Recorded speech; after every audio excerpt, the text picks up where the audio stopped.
Sports. Vocabulary. Futbol, Soccer. futbol. Kriket, Cricket.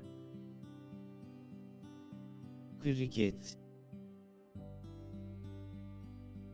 Basketbol, Basketball. basketbol. Hokey, Hockey. hokey. Tenis, Tennis. tenis. Voleybol, Volleyball. voleybol. Beyzbol, Baseball. beyzbol. Golf, Golf. golf. Amerikan futbolu, Football. Amerikan futbolu. Rugby, Rugby. rugby.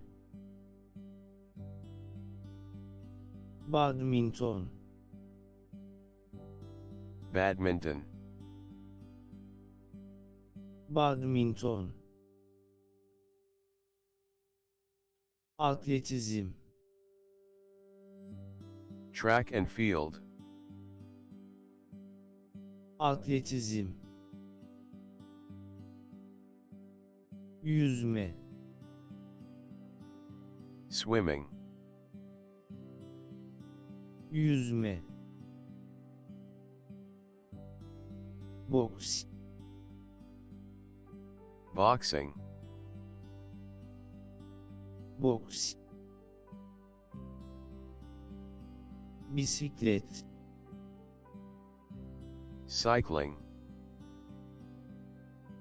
bisiklet. Kayak, Skiing. kayak. Güreş, Wrestling. güreş. Surf, Surfing. surf. Handbol, Handball. handbol. Tırmanış, Climbing. tırmanış. Dövüş sanatları, Martial arts. dövüş sanatları. Paten, Skating. paten.